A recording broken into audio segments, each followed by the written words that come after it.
आज चंबा में आयोजित विशेष कार्यक्रम में भारत सरकार के राष्ट्रीय अनुसूचित जनजाति आयोग की सदस्य और उनकी पूरी टीम पहुंची। इस मौके पर प्रशासन द्वारा चंबा जिले के सभी अनुसूचित जनजाति समुदायों को आमंत्रित किया गया था। गद्दी और गुज्जर समुदाय से जहां 4 प्रतिनिधि मौजूद रहे, वहीं पांगी और पंगवाल समुदाय ने पूरी टीम के साथ अपनी ठोस मांगों और सुझावों के साथ सक्रिय उपस्थिति दर्ज कराई। पंगवाल एकता मंच के प्रतिनिधियों ने आयोग के समक्ष अपने समुदाय से जुड़े मुद्दों को तथ्यों, आंकड़ों और तर्कों के आधार पर मजबूती से रखा। इस अवसर पर पंगवाल एकता मंच के चेयरमैन त्रिलोक ठाकुर ने कहा कि पांगी और पंगवाल समुदाय के वास्तविक कल्याण के लिए संगठनों को आगे बढ़कर नेतृत्व करना होगा। उन्होंने कहा कि पांगी के राजनीतिक नेताओं को अब भरमौर के प्रभाव से परे जाकर स्वतंत्र रूप से अपनी बात रखनी चाहिए। अब समय आ गया है कि हमारे लोग ये सोचें कि हमें किस दिशा में और किसके साथ चलना चाहिए। त्रिलोक ठाकुर ने पूर्व भारतीय प्रशासनिक सेवा अधिकारी एवं हिमाचल सरकार में अतिरिक्त मुख्य सचिव रह चुके श्री जगदीश चंद्र शर्मा का उल्लेख करते हुए कहा कि उन्होंने भी कई बार इस बात पर जोर दिया है कि पांगी और पंगवाल समुदाय को एक साझा मंच पर आना चाहिए ताकि उनकी आर्थिक, सामाजिक और राजनीतिक हिस्सेदारी को मजबूती मिल सके। उन्होंने कहा कि हम लोग 24 घंटे, 7 दिन समुदाय के लिए तैयार हैं। जहां भी मौका मिलता है, तथ्यों के साथ पांगी और पंगवाल की आवाज उठाई जाती है।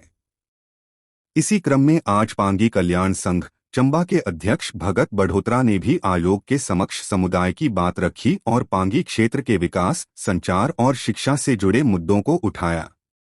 कार्यक्रम के अंत में उपस्थित सदस्यों ने उम्मीद जताई कि राष्ट्रीय स्तर पर पांगी और पंगवाल समुदाय की वास्तविक चुनौतियों पर गंभीरता से विचार किया जाएगा और भविष्य में एक संयुक्त प्लेटफॉर्म के गठन की दिशा में ठोस पहल की जाएगी। पांगी न्यूज़ 24 की खबर। स्कूल में शिक्षा पर प्रभाव पड़ता है, स्वास्थ्य विभाग पे स्वास्थ्य की कार्रवाई पे प्रभाव पड़ता है। तो हम चाहते हैं कि इन समस्याओं से निजात पाने के लिए सबसे पहले जो हमारा चैनी पास टनल का मुद्दा है, इसे आप जरूर भारत सरकार के संज्ञान में लाइए, राजमार्ग मंत्री तक हमारी इस फाइल को पहुंचाइए, तो हम आपके बहुत बहुत धन्यवादी रहेंगे। और दूसरा जो है हमारे कम से कम 5 से 6 हजार लोग जो है वो चंबा में रहते हैं। तो हर वर्ष जैसे सर्दियों के मौसम में जब भी वहाँ पे कोई बीमार होता है तो उसको यहाँ लाया जाता है। तो यहाँ पे कई गरीब फैमिलीज के लोग रहते हैं, तो उनको यहाँ पे मतलब इतना पेमेंट करने की कैपेसिटी नहीं रहती है। तो हम चाहते हैं कि जैसे कुल्लू में सरकार ने एक पांगी भवन दिया हुआ है, तो डॉक्टर आशा लाकरा जी, मैं आपसे हाथ जोड़कर विनम्र निवेदन करता हूँ कि हमें चंबा कुल्लू की तर्ज पर यहाँ चंबा में भी ये एक पांगी भवन देने की कृपा करें। इसके लिए जमीन वगैरह सब कुछ चिन्हित हो गई हुई है और जुलाई महीने में यहाँ पे डीसी साहब को इसका हमने ज्ञापन भी सौंप दिया हुआ है। और तीसरा विषय जो है वो आपको विदित है, जब आप मई के महीने में शायद लाहौल स्पीति के उदयपुर गए थे, तो कुल्लू में भी हमारे एक डेलीगेशन पंगवाल एकता मंच करके आपसे मिला हुआ था।